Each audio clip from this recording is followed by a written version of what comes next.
I'm Corbett Wall with DVAuction, here with your feeder flash for Wednesday, October the 9th, brought to you in part by New Generation Supplements, maker of Smart Lick protein tubs. Protein is critical for supporting a healthy population of fiber-digesting microorganisms in cattle's stomachs. Help your cattle digest forage more efficiently. For more information, go to newgenerationsupplement.com. I'm loving it. McDonald's has sued the big four packers, and I'm loving it, and I think you guys should too. There's been a lot of people or groups, including producers, that have tried to sue the big four and get something done about it. And you know the reasons, for collusion, for having oligarchy, for manipulating prices, price fixing, and the like. And that's what McDonald's has found. And they are suing them, saying that they manipulated prices, they pinched off supplies to drive up prices, even said that they did this through reducing prices for cattle producers, knowing that would cut down on demand there, and then they pinched off the supplies, and then drove up prices for beef, causing McDonald's to have to pay a lot more for their beef. Now McDonald's, they're big dogs now, and they've got lawyers behind them. You know how big they are. They've got 39,000 worldwide restaurants, 13,000 in the United States. I was talking with a friend of mine on Tuesday, and I said they sell more chicken than KFC by a long shot. I mean, they are huge. It's about time that the big four can kind of fight with somebody their own size. And we'll see what this goes to. McDonald's has requested a jury trial, and so that's interesting. But we'll see what happens. I'm just going to guess what happens. I'm going to say Tyson and Cargill, they lawyer up big and put it off and say, well, I don't know what you're talking about. We're just barely getting by here with all-time record high profits, and I just can't imagine how you guys think we're doing that. And I think National somehow will come out smelling like a rose, and JBS will throw up their hands and say, okay, we want to settle. What's it going to take to make this go away? That's the way it normally happens. So let's see if it does. We'll kind of keep up with this lawsuit from McDonald's to the big four packers. But gosh, I was up at the Freedom Rally in Rapid City, South Dakota, back in the friendly confines, as you can see. And man, I tell you what, it was really dry up there in western South Dakota.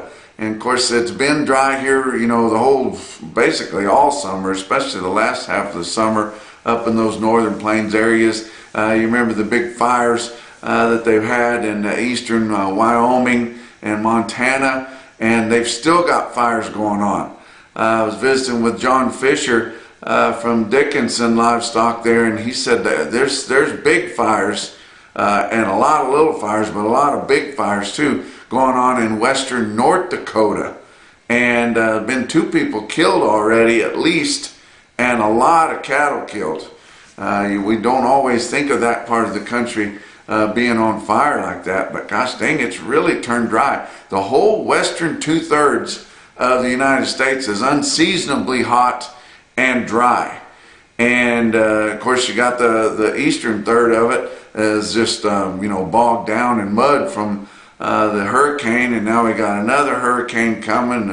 Those poor people, I tell you what, it's a shame what they're having to go through, and I just hunker down because that thing is coming now, and they're not even near. Got kind of caught up from that last hurricane, Helene, that come through there, and then went up and for some reason dumped 30 inches of rain way up there in the mid-Atlantic, kind of in 10 hours. And a lot of people are saying there might have been some atmospheric manipulation there. I'm kind of a conspiracy theory guy. I don't know how all that works, but it wouldn't surprise me.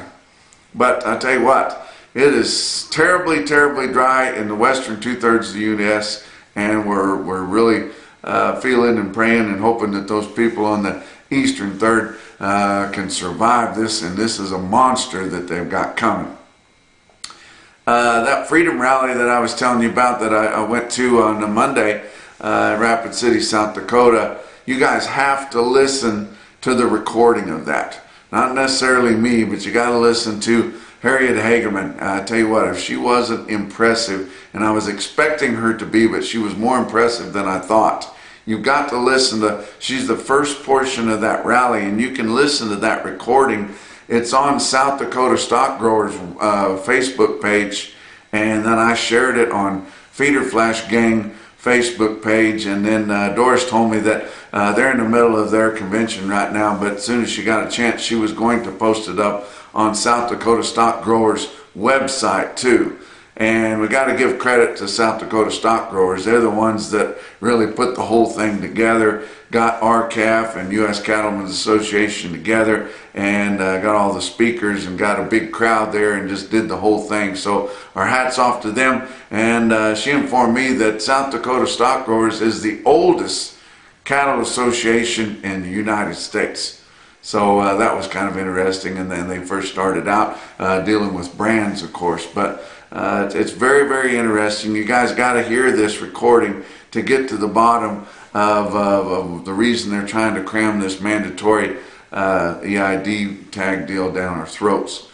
Don't forget, on Thursday, they're going to be having a big sale at Intermountain Livestock Exchange in La Grande, Oregon. Now you guys think, oh my gosh, that's a little bit off the beaten path. Not for people out west, but they're a DVAuction broadcaster. They're having their Black Calf Special on Thursday at noon Pacific or 2 o'clock Central there. And be sure and log on to that sale. Get a hold of them early. I mean, you're going to be impressed with the kind of cattle that they have there. Get a hold of them early and tell them you want to be approved to bid on DVAuction for that Black Calf Special. And they told me that all colors of cattle are still welcome to be consigned there if you want to bring them in. But it's been, historically, that's been their big Black Calf Special, and we wish them the best on that big sale. Let's talk about your board for Tuesday. October live cattle was up $1 at 188.47. December up 85 cents at 187.87. And your back months are up a quarter to up 80 cents. It's just unbelievable to me how supportive this board has been. It's almost getting scary, like they're setting us up for a big fall or something. October feeder cattle up 147 at 250.32, out in front of our cash index levels, and these cash feeder cattle have been selling like crazy because we're about to run out of these grass yearlings that we've been selling, and it's even higher than the index levels.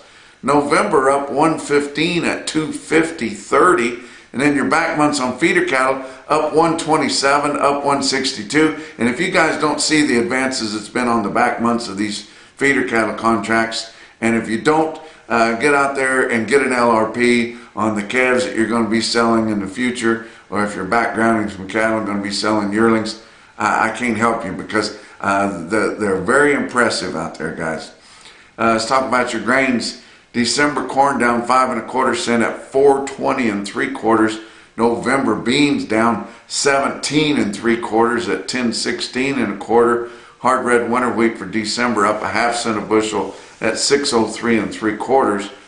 Fat cattle trade, of course, it's still early in the week. We haven't seen anything happening on a direct basis. We did see a load sell out of Iowa on a direct basis. It was mixed bag steers and heifers there at 187, but there's no weakness to that at all. Guys aren't worried. The board's been supportive. Everything's going right along. They're going to ask more for cattle and likely get a buck or two more for cattle again this week. Nothing out of Nebraska, Kansas, or Texas on a direct basis. Did have our market maker, Stockman's Livestock Market in Yankton, South Dakota. They have 1,300 head of fat cattle overnight, 1,800 for a total. Gary Marks does such a good job telling me what goes on there, and he's going on a calf sale tour If you guys see him out on the big calf sale tour, tell him hi for me.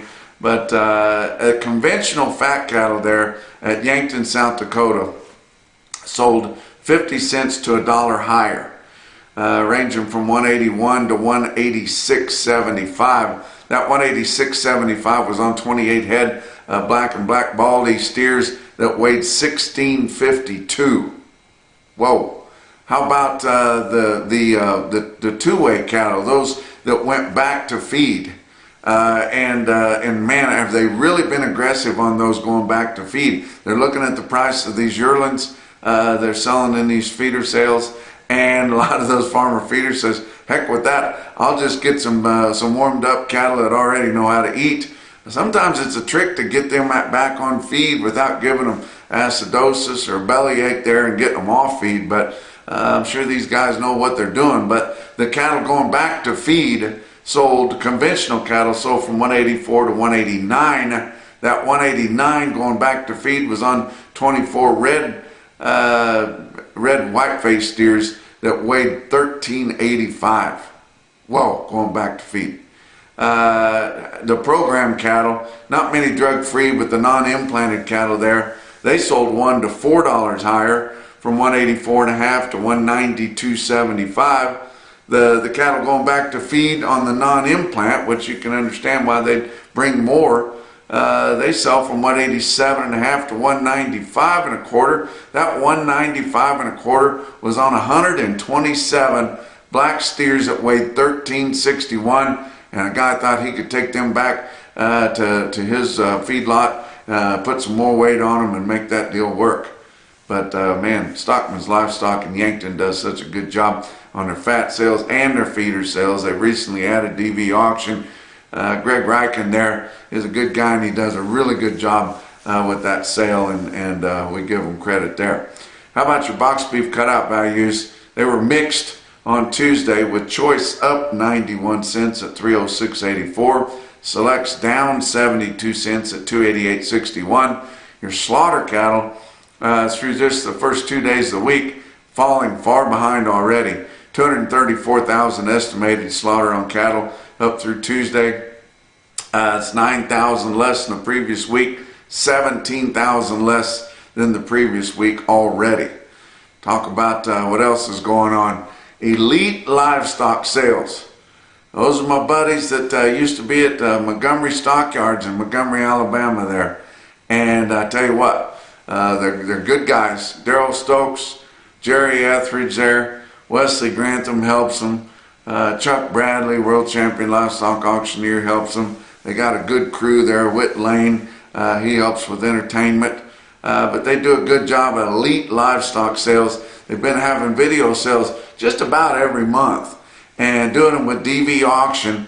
And this time for their beef month video, they're going to have 31 loads of cattle, be local cattle there out of the southeast, and it's long-time weaned calves and yearlings. This is the most light cattle that they've ever had on one of their videos, and they've been doing it for a couple years or so.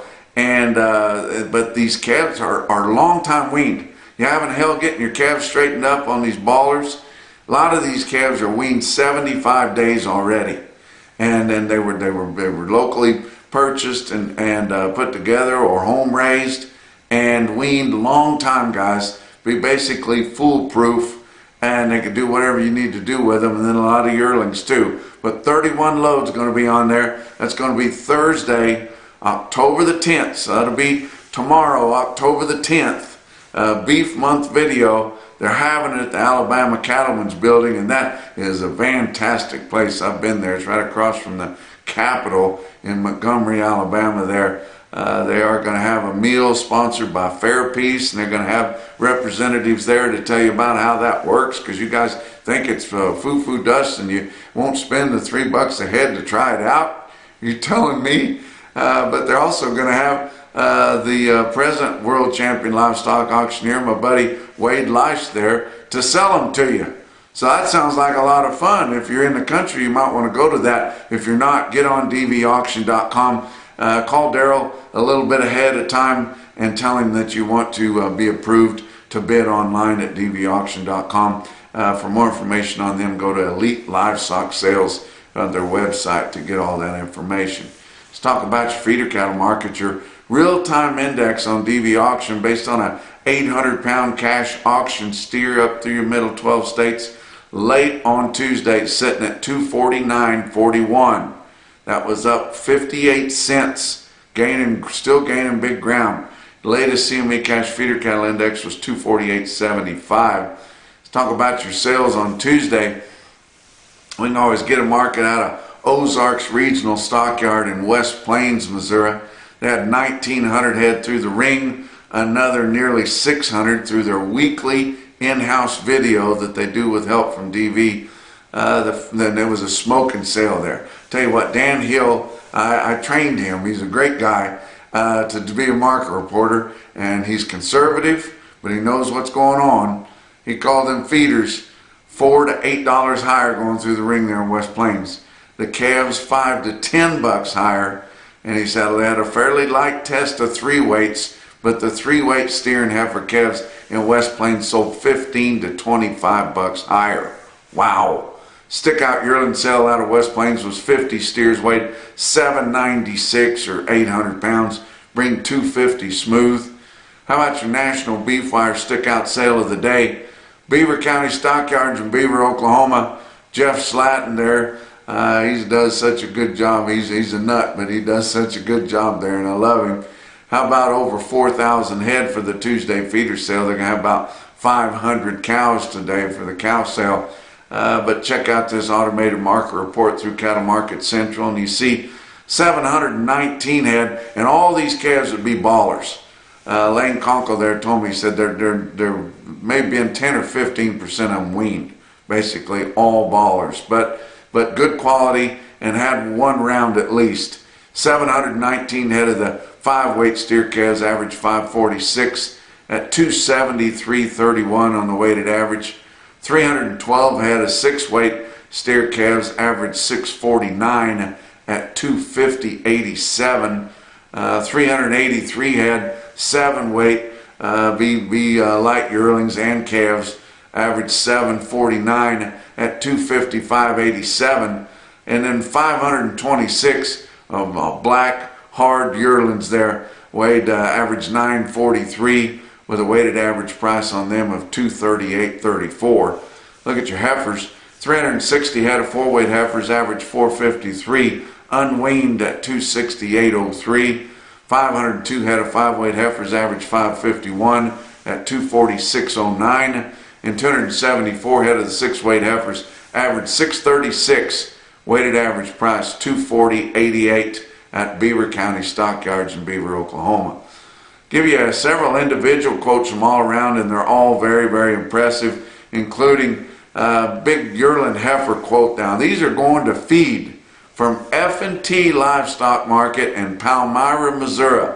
Long-time DV auction broadcaster there. Got a good bunch of guys in there, and these are Charlie Kirby's heifers that he put together, and they're not for replacement. They went to feed. Talked to the man that hauled them to the lot. 64 of these heifers weighed 898 or 900 pounds at 230, 250. Heifers, people. How about Kingsville Livestock Auction in Kingsville, Missouri? Man, I tell you what, they can sell grass heifers in Missouri. And they had 166 head of locally backgrounded heifers off the grass. Weighed 683. They were put together by my good friend Dave Bryan there, that does buying there in the local area. He's been around forever. Managed the Sioux City stockyards back when they had activity going on there. But one of my favorite people. But 166 heifers weighed 683 at 265. Kingsville Livestock Auction. How about Philip the Giant, Philip, South Dakota? They sell 98 steer calves, weigh 546 at 324.50. Go up to Atkinson, Nebraska, Atkinson Livestock Market. They call it the Old Reliable, and it's on the Yellow Brick Road, guys. They had 62 steers, weighed 902 at 258. But the most impressive quote that I saw anywhere, and it was actually Monday night, in your Mackerson, no BS, top quote for the day, come out of JC Livestock Sales, Junction City, Kansas. That's the Langbart family there. And my buddy, the king of the ring, Lynn Langbart. He had a Monday evening special. These didn't come through our automated system until early Tuesday morning, but they had to have been thin yearlings. 79 steers weighed 637 at 293.50, and the heifers off of them weighed 563 at 290. Wow. That's your feeder flash for Wednesday.